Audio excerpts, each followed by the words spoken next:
Eternal Flame taking us to that 11 o'clock hour, and it is now time for me to invite our special Thursday guest to the program. Good morning to you wherever you are. Thanks for joining Classic Radio, GBN Television for the Mid-Morning Buzz. I'm Janelle, and joining me this morning from the big parish. She's not from the big parish, but she's in the big parish this morning. Ms. Chriselle Benjamin Jerome. She is the communications officer at the Grenada Development Bank. Chriselle, good morning. Welcome to the Buzz. Good morning from the big parish. Listen, you're not allowed to go. You're not allowed to go country and not bring down mangoes, So we just putting that out there very early. Yeah, I can probably ask the students, and I can probably ask the staff and students of St. Joseph Convent, where I am now in St. Andrew. I can probably ask them if they have mangoes. Okay. They're very accommodating. I do have to say, the staff and students at St. Joseph Convent, they're very accommodating. I came this morning to do a presentation on Grenada Development Bank, let them understand the roles and responsibilities of the bank. So I was told to come at 9, and I have until 10:30 to speak to the students. But of course, I have my usual 11 o'clock Thursday. Right. So I said, I can do that however I need. I need a corner, just a little corner, where I can sit and I can put on my computer and I can have this Zoom interview. And I can tell you it was, everybody was, okay, no problem. We have this room, you can sit here. So every now and then I think you may see people pass in the back of me. And I have 2 young ladies sitting here using the computer. So no, but I do have to say thank you very much, and it's such a joy being accommodated like this, and I appreciate it very much. So Jan, we're going to be speaking. I am speaking to you from the big parish. Such a change from being in town. I know. I always say that whenever you leave St. George's and you get into the outer parishes, the warmth and the community spirit, it is so vibrant. Yes. So I know what you're experiencing up there this morning. Yes. And when I said when you go to the country, you're not allowed to come down without mangoes, I didn't mean for you to send the students for it. I meant for you to find a tree. But okay. They probably have a tree by the school. I mean, hello. There probably is a tree by the school. And listen, Jan, I am not only taken aback by the accommodation here, but I'm sitting here in, I don't know if this is an IT lab, but there are computers and AC. So right, probably is. But I am amazed again. It's one of those things that never ceases to amaze me, is technology. Before I would say, okay, I don't have time to reach in the studio by you, so we may have to reschedule the interview, or I'll have to go on another day.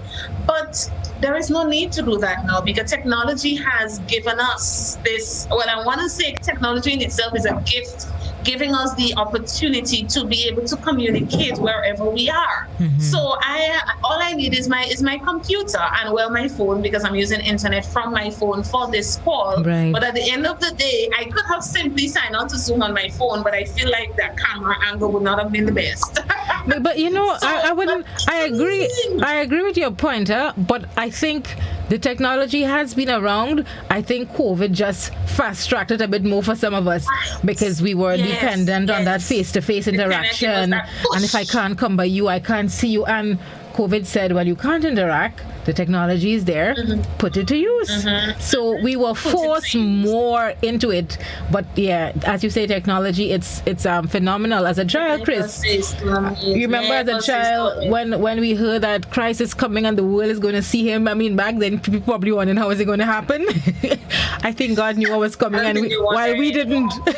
You don't have to wonder. I don't think they're wondering anymore, because the world is going to see. Every day there is something new that we're discovering, that we're experiencing, And speaking about technology and being in a school makes me want to speak about education. It's just kind of right up that alley, Jan. It is. It is. It's just right up there, because I'm thinking, I'm in a school. I spoke with the Form 4s this morning. They're going to be going into Form 5 in September. And here we are speaking about technology in an IT lab. And you in the studio, technology also, by the way. Because you're reaching the masses, you're reaching people in Grenada, Communicaton, Martinique, and the world over. Right. Just by sitting in that chair where you are right now. So I think we should talk about education today. What do you think? I agree. I agree, and it's so much to talk about, so many opportunities to explore, so many different career fields. So I'm excited. It's a time when people are probably wondering, a new term is starting. Should I go Exactly. after a course, a diploma, a degree? What is there? I have 2 degrees, maybe a doctorate. Time to explore. Johnny, as you said, doctorate, I kind of thought the other day, like just out of, those thoughts that come out of left field. Was it 2 o'clock in the morning? Well, it probably wasn't 2 o'clock, but I can guarantee you there was no way I was thinking about the thought that came out of nowhere. Okay. And I said to myself, I kind of like the sound of Dr. Benjamin Jerome. I like it too. I find I like it. I like it. So now I'm thinking, go for it, Chris. That's a thought. Go for it. Yeah, I'm not sure yet. We'll think about it still. Probably when we're finished, or when in our quest in talking about education loans, I may just make up my mind between now and 11:30. No, go for it. Go for it. Behind you, 100%. Go for it. McDonald. How do you think Dr. Janelle McDonald sounds? I have 2 people that call me that already. Yeah, well, maybe you just need to actually be that. I need to legitimize it now. But on a serious note, okay, so education loans, we have 3 different types of education loans. Mm-hmm. Yes, and there is one in particular I would like to focus on, because we speak about the work study a lot, so we are aware that work study is for people who are fully employed and they're going to school part-time, probably on the internet, probably in the evening times, that kind of things. And we're aware that our regular student loan is one that's available for students who are going to school full-time. So they're not doing anything else, they're just students. But we don't spend much time on the special student loan, which is where I wanted to direct our conversation this morning. And it's not simply because the school term is coming to an end or a new one is going to start in a couple of months, but it's because there was one thing that was amended on our special student loan, which is even making it more attractive right now. So our special student loan, Jan, is a loan that is in collaboration with the government of Grenada and the GDB. A loan that is especially designed to assist vulnerable students wishing to pursue studies of their choice at a recognized university, right? So sometimes we think, because I am from a particular community or from a particular family, or because I'm faced with certain circumstances, then certain things are beyond me. So we have designed that particular loan for people who may feel like all is lost. So this loan is basically telling you that, hold on, wait, there are options. All is not lost. So who may be somebody who is considered vulnerable? Well, if you are from a household where the maximum income is less than $24,000 per year, right? $24,000 per year. So that is one of the criteria. Another is that you are a member of a household with a high dependency ratio. And when we're speaking about a high dependency ratio, we're looking at 4 dependents per wage earner. Yeah. And remember, your dependent is not only your child or your children. Your dependent can be your grandmother, your grandparents. Your dependent can be your parents. You may have a sick husband, uncle, aunt that depends on you. Without you, they can't go on.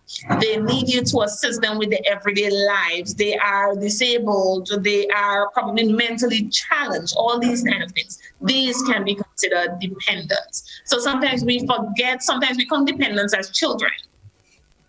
But sometimes we fail to take into consideration situations that may make someone dependent on another.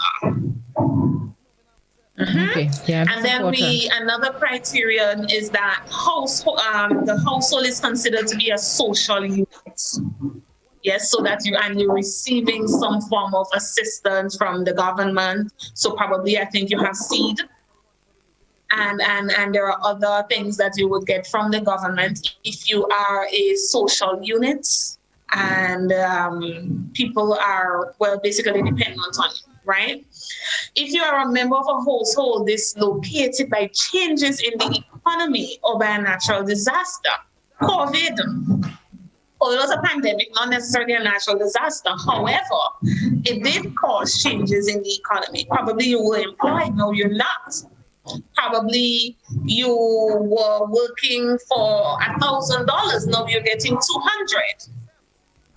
Yes, and maybe St. Vincent, the volcano in St. Vincent had some kind of, I don't know, affected your family somehow. Probably your family lives in St. Vincent and that somehow has some effect on you. I don't know. You would have to show us how it happened, that kind of thing. And then if you're a member of a vulnerable group, so we're looking at children of disabled parents, if you yourself are disabled, if you are from indigenous groups, if you are physically challenged, all these kind of things.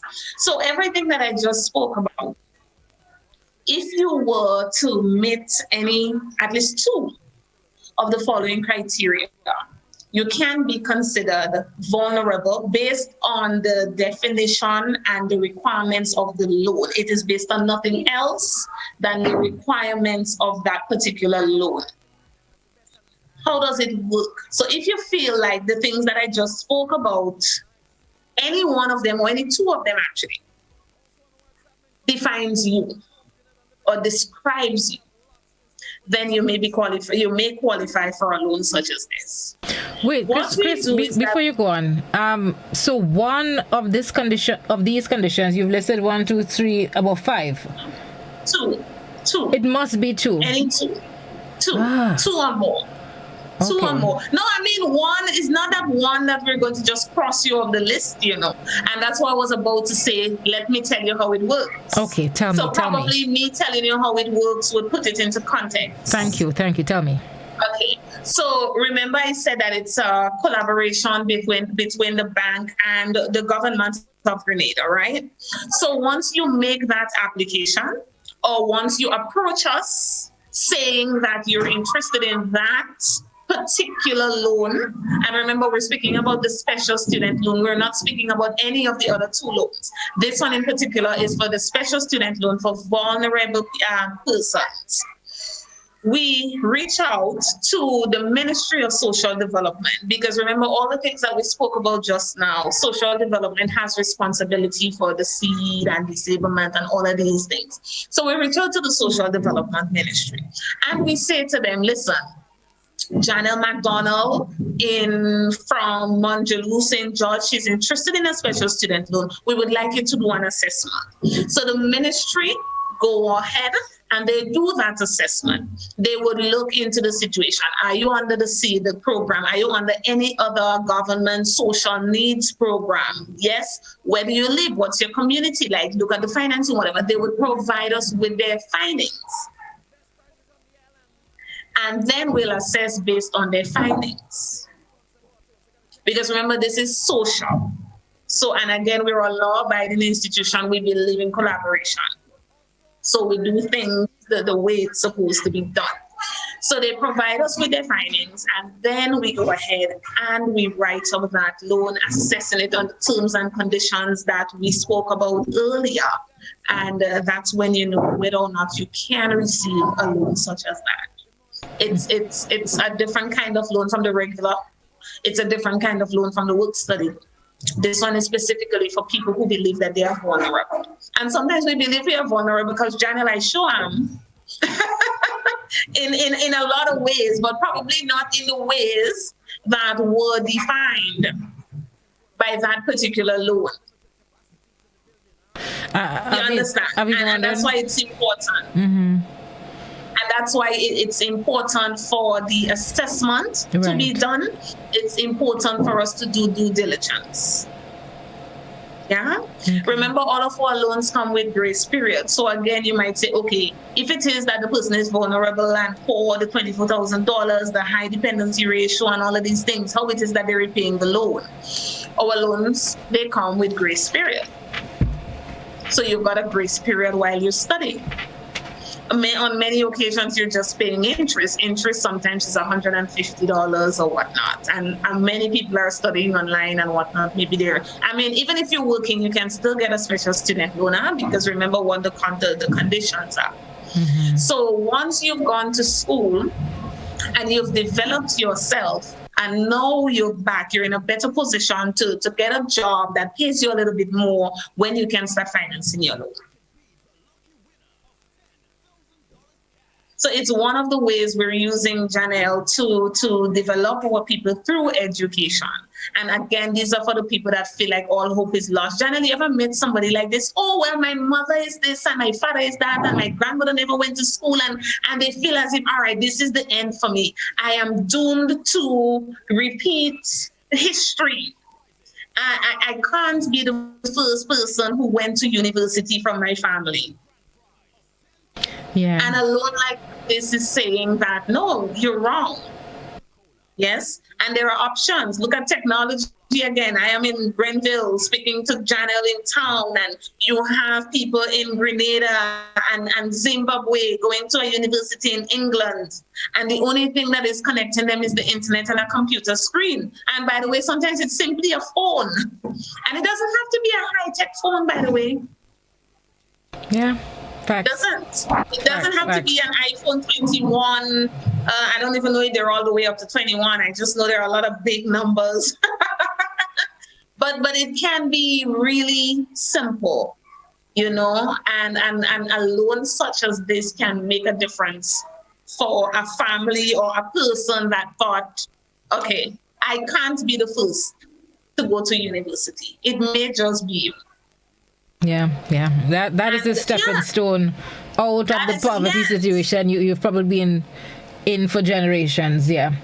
Of course, because that is one of the definitions of development. It's self-esteem, lifting your self-esteem, lifting your quality of life. Yeah. And Jan, you remember you said in the beginning that a change has been made to that particular product. Right. So for security for that, we ask for 2 unsupported guarantors. You ask for? That's it. 2 guarantors. Okay. So we're not asking you for mortgage and the land papers. They like the land papers. We're not asking you for that. We're asking you for 2 guarantors, okay. Right? The guarantors, of course, they're taking on that responsibility. I mean, we understand more or less how guarantors work. So we ask you for that. So that's how it was as up to last week. Okay. Yeah. So that is the only criteria.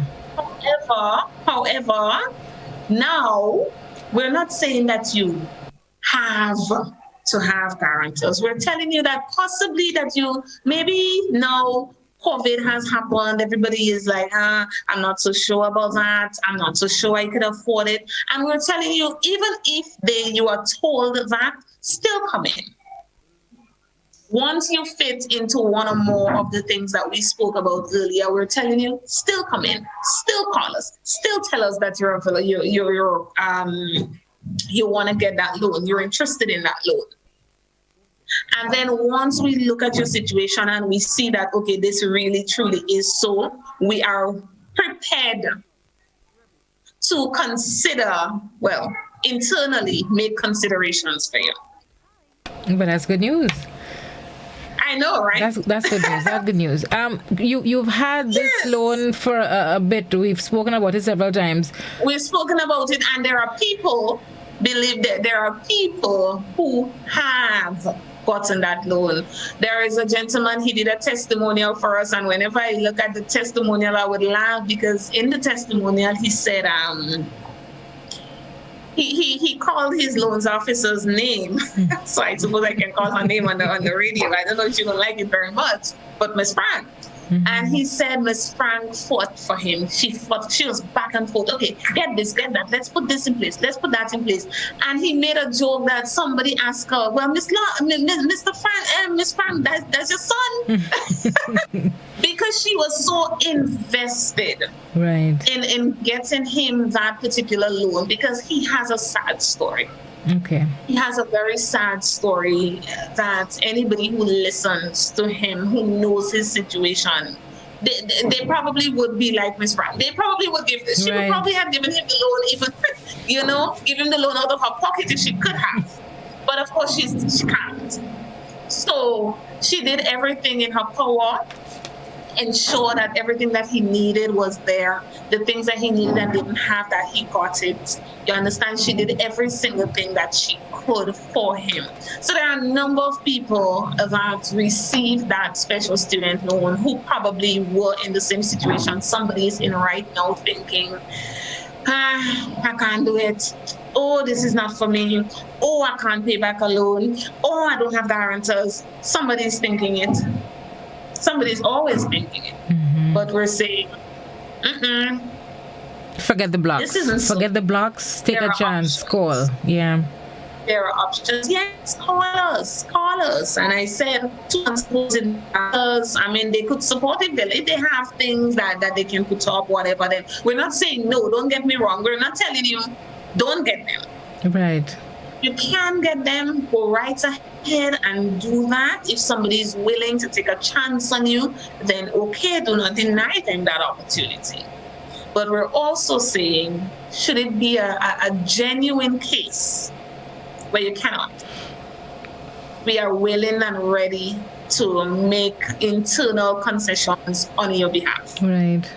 I mean, being a guarantor, that's a big risk for someone to take. You're basically saying, if this person doesn't pay back the loan, I'm going to be the one to foot that bill. So I can see the hesitancy on some people's part to become a guarantor for any. $5 is too much these days to lose. There's somebody who says only give the amount you can afford to lose. So when somebody comes to you, John, give me $20, I'll give you back tomorrow. John, if you could afford to lose that $20, then you go ahead and you give it to them. Yeah. But only what you could afford to lose. That's the only amount you should be given. Yeah, and I'm thinking some vulnerable body, they probably don't have that person saying, I'm willing to stand behind you. So come through still, the GDB just still may be able to help you. Yeah. We just may, because at the end of the day, it's our mandate. We take it seriously. We want to get to the point where we can say, okay, every single Grenadian have benefited somehow, and it may not have been you directly, but it may have been your mother, and because your mother came in for a loan, you are able to live in the house that you're living in, because we provide them that loan financing for the mortgage, or maybe because your mother went to school with an education loan from us. She is now in a position where she can make certain decisions that influence your life positively. So it's kind of, it may not be a direct situation, but it could be one of those paid forward kind of situation that we're looking at here, and we take it very seriously. So whenever we sit down, we ask the question, okay, that particular term and condition, you think it makes sense? You think people could meet that? You think people could do that? So really that's how we work, That particular loan, you think we should make any changes to that? You think we should add something? You think something should be removed? That's how we work. Okay. Do you have any stats on the amount of people that would have benefited from this particular type of loan already? Not at present. I do not have that off my head, and I do not have access. Again, we're roaming. Okay. Yes, limit. So that's a conversation. Right. That's a conversation for another time. Okay. Remind us again of the repayment criteria, because it is still a loan. Yeah. It is still a loan. With our education loans, firstly, we provide you disbursements, we provide you the funds not in a lump sum, but in intervals, installments. So most people for education, you receive it every semester or every time a term ends or a class ends or however it works. Some people have terms, some people have courses where they finish within a particular time and they move on to another, right? So you come in, you apply for your, I don't know, $100,000, but you do not receive that entire 100. You just receive what you need for the courses that you're doing at present.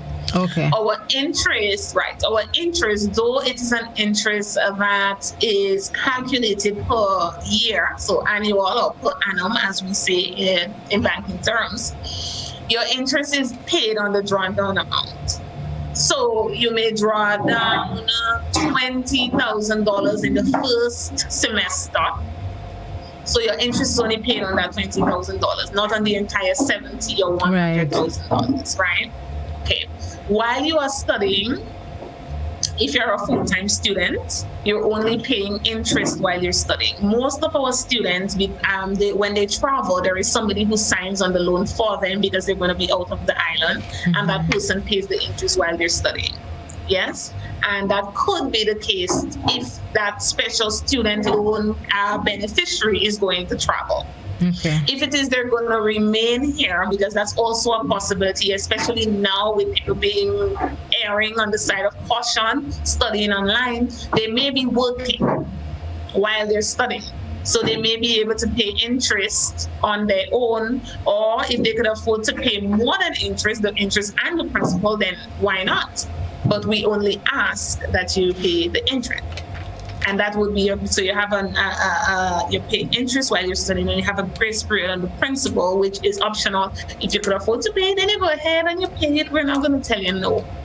Usually, a student loan, the maximum repayment period is 12 years. Sometimes you go to school for 3 years, 4 years, and then you have all that time when you're through with your studying to take care of the payments thereafter. Okay. Sometimes I know of situations where people, they finish studying, then they came back, we've given them another little grace period, probably about 6 months while they settle and find a job and whatnot. Some people, they come right into jobs. They've applied, they've gotten the job even before they've gotten back to Ireland. Some people not so much. Some people need to do a little work, a little digging, a little research, and it takes them a little while to get there. Right. So even then, you can be provided a grace period while you settle down. Okay. For the very vulnerable person who probably don't even have a guarantor, don't have a job, is there any option to start with the interest payments after they would have completed studies? Well, if it's a situation that needs to be considered, then your loans officer can consider it with proper things in place, of course. Right.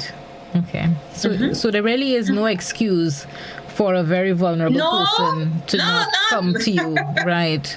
None whatsoever. They can come to us. We are located on Melville Street, upstairs Shoes R Us. And we should tell them to ask Miss Frank. Right now is Miss Frank. I hope Miss Frank is not listening to this interview. That is who they're asking for right about now. I think she's going to get a lot of calls. They can ask for any loans officer. But you know what happens usually, Janelle? They ask for me. Yes, you're the face of the bank. Yes. You're on the TV, they see you, they call for you. The people who are listening on the radio and watching on TV like they are now, they call for me, or they come in and they look for me. I've had situations. There was one lady who came and she didn't get the name right, but she definitely got the Chris part right, And the security was telling her, oh, we don't have this Chris, but we have another Chris. Because there are so many Chris names. Yeah. So she just she just said one, and then she said, well, I know her name is Chris, the one that's on the radio. You see. And then this morning when I went in to speak with the students, and I said, okay, my name is Chriselle. Oh, Miss, that is Chris. You've become a household name, Chris. You understand? And they'll be coming to you. I really hope they do come to you. I hope they come. I hope they come through. I really hope so too, because I am also one who's the first from my family to go to university. Yes, my sister followed suit thereafter, and then my brother and whatnot. But it feels good when everybody is rallying around you, that you've broken a cycle somehow. You know, that you're thinking, if that one could do it, I could do it too. And why can't we all be university graduates or college graduates or things like that? Yeah. Why not? And you know, last week, Chris, I was looking at the graduations from SGU and different universities, and it was just so heartening to see the amount of students and coming out with top honors. So, top honors. And people always say Grenadians are generally bright, but you're seeing it. They're coming out on top of the classes. So, yeah. Guys, if you're listening... And that's something that we have to be proud of. Yes. Call and there Chris, are opportunities that could... There are opportunities that's available for us. Even if it's not a loan, moving away from GDP for a little while, even if it's not a loan, there are a lot of scholarship opportunities out there that you can apply for. Yeah. Even if yes, there are government scholarships, but at the same time, you have universities that offer bursaries and scholarships and discounts. Even as you here locally as well, you get scholarships. Yes. That you can take advantage of. There are scholarships for development where there are particular target audiences for particular scholarships. Sometimes you have to look for it, but it's there.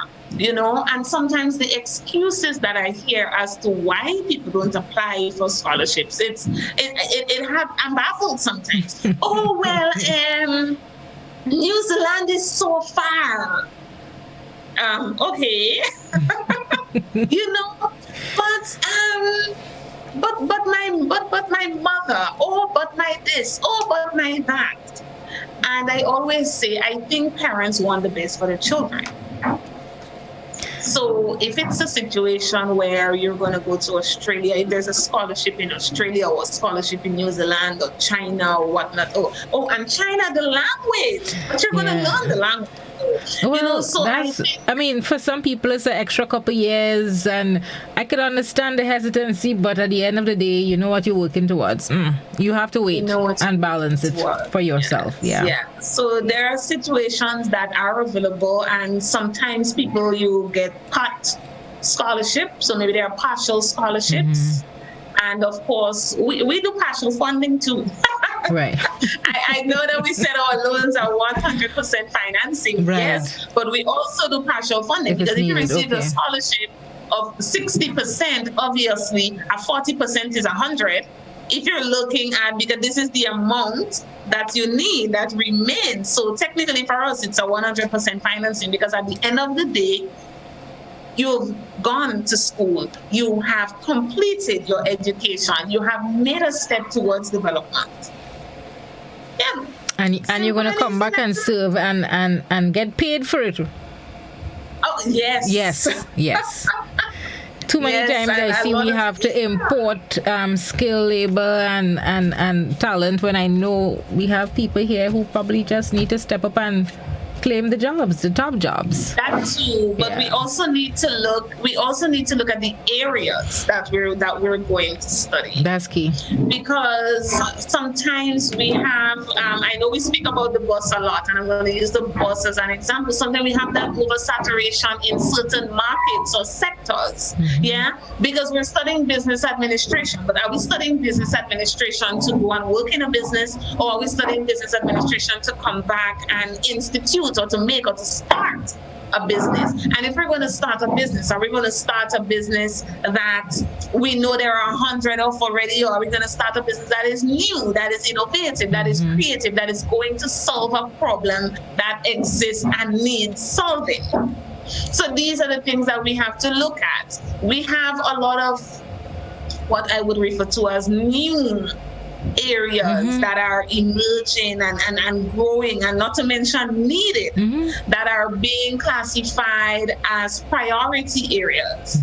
There is a list, Jan, I don't know if much people know about it. There is a list of priority areas as designated by the government of Grenada. It's an old list. I don't know if it's updated now, but there are a list of study areas on it in order of priority. Okay. We'll search it out. We'll search it out, because I think that's information the people would need to have.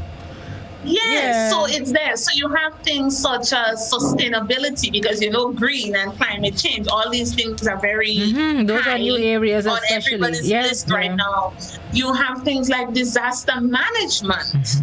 Yes, it's not the lawyer that's on top of the list. And it's we not have too many. or law, because we have a lot of those. And don't get me wrong, I'm not saying that we're not going to finance somebody who wants to further their education in law. This is not what I'm saying. Right.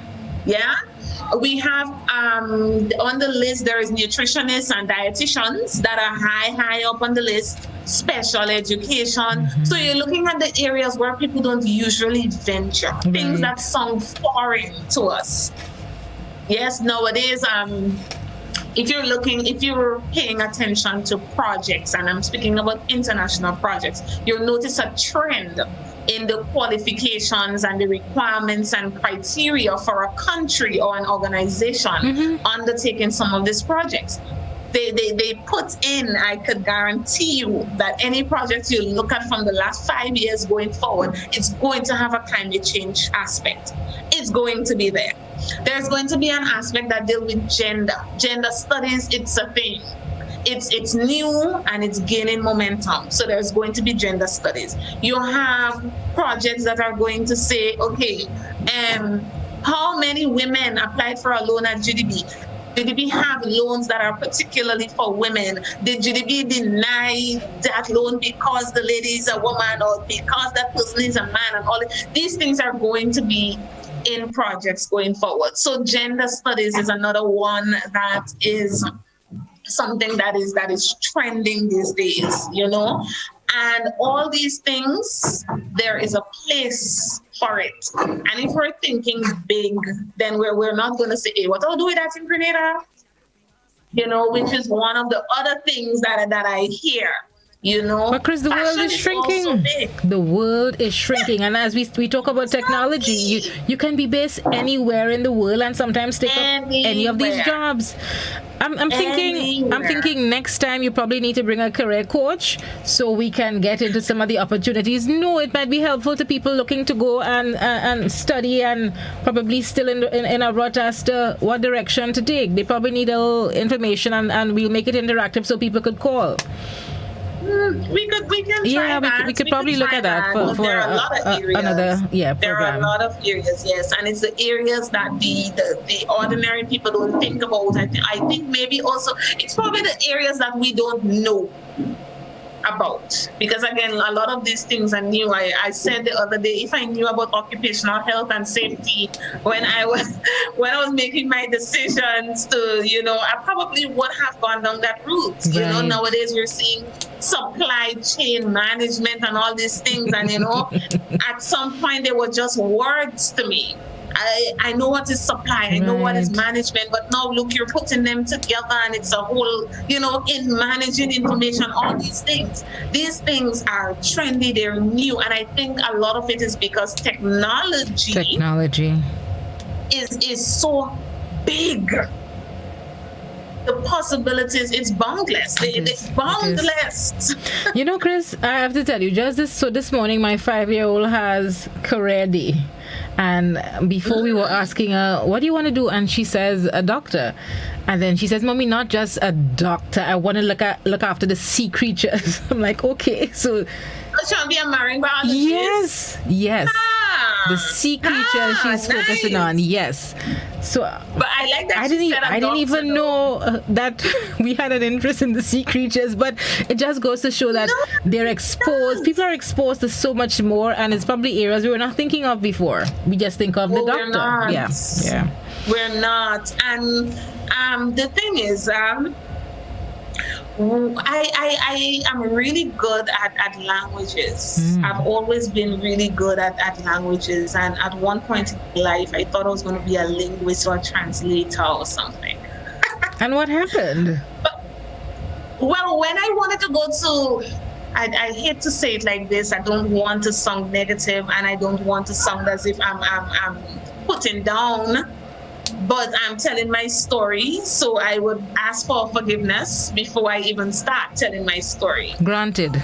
When I was finishing school and it was time to go to national college, because I mean that's the path that we take.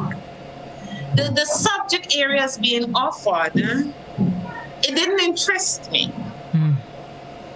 So I would have loved to do modern languages. And it was until maybe 2 years after I decided not to go to national college that the modern language program was introduced.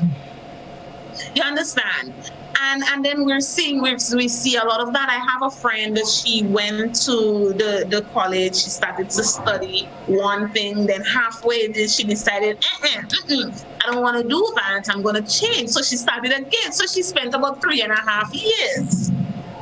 You know, maybe that was her fault because again, you should know what you're interested in. But I think because sometimes the lack of knowledge or the limited choices of both cause us to make decisions that we are not fully comfortable with, but we know that we are to walk a particular path, so we choose. We settle. We don't choose sometimes. We settle. Oh, okay, fine. So we settle. So that's why I'm happy that we're speaking about technology and education now, because now you can see that modern languages, I mean, hello, you could work with the UN, you could be a translator, whatnot. I'm probably, maybe I'll do that in another life. No, it's not too late. It is not too late. I'm telling you the same thing we've been telling our listeners and viewers out there. It is not too late, Chris. If you want to do it, you probably should. Maybe that Dr. Jerome will be in linguistics or You understand? Hello. Opportunities. It's not too late. It's not too late. I did say by the time we're finished with this interview, I'll make up my mind. You know, I did say that. Well, I'm happy that you made it up with me. It's not too late. It's not too late. But in all honesty, and these are areas that we need more resource people in. And these are areas that are quite diverse, and I don't think we realize the diversity of some of these areas either, because a translator is needed anywhere. I mean, how many languages exist? How many languages we have not heard about? Because we're not just speaking about the English or the French or the Chinese or the Spanish, but there are other languages that we haven't even heard about. You know, last night actually I was speaking with my friend and he just moved to a new country.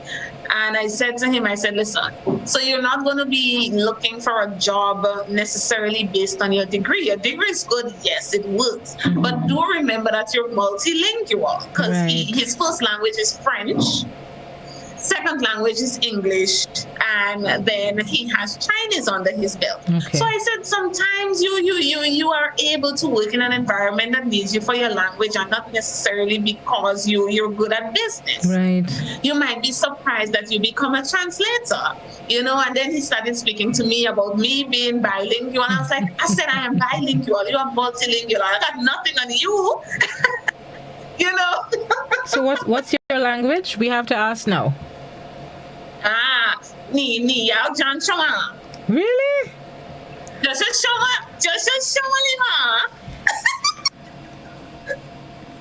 All I can say is Niha. That's it. Niha. But congrats. Is it fluent? You can converse. Can you just show off with me, or can you converse with a Chinese person? Yes. Yeah. I can speak to a Chinese person. Okay.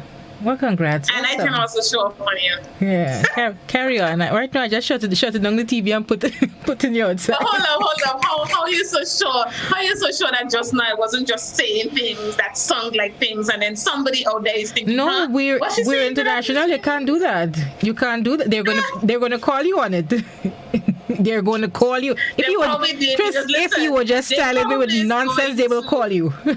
Listen, they're probably going to, because it's been so long, I probably messed up some of my words and intonation, but I would ask for forgiveness in that regard because it's been a while, really. Okay. But you need to practice. You need to practice.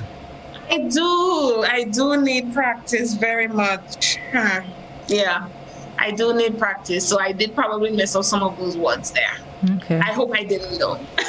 I hope you didn't, because I'm here very impressed. Really hope I didn't. If I'm impressed and you're playing the fool, you would pay for it. Okay, I know definitely some of the words were right for sure, but probably some really was mixed up. Okay. Well. Yeah, but no. Knowing another language, it works. It works. It comes in very handy, truly. Yeah. And it's useful. It's useful, and like you said, it can take you anywhere in the world. Yeah. I do agree. We have to leave it here, Chris. Is it raining in Grenville today? It was when I was coming up, Jan. I had all my corals and whatnot. Oh, that's what happened. And then I got into the parking lot and I said, "Oh my goodness, how do I face people with this?" But then I said, you know what? Listen, it's the message. I know what the rain can do to the hairstyles. You understand? That's something we black women have to face. There's actually a little fog coming up this morning. Over Granite, and just not very, very much, but it was raining, although I don't think it's raining now. I don't hear it, so probably it's a little clearer than when I first got here this morning. Okay, well, safe travels down, and before you leave us, though, I know we gave them a lot this morning. Just remind people how they can contact the GDB. Okay, so first, Facebook is always a great option. You can maybe write something on our timeline, or you can send us a message. That's possible. WhatsApp is also a good option. 405-3242 is our WhatsApp number.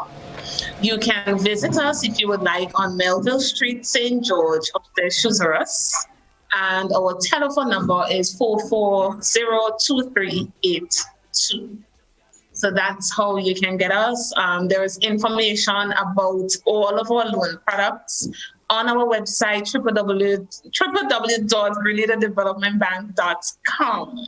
So if there is anything, maybe something I've said, something I didn't say, it's a question that you have, these are our ways of our media that you can get in touch with us. And I'm sorry.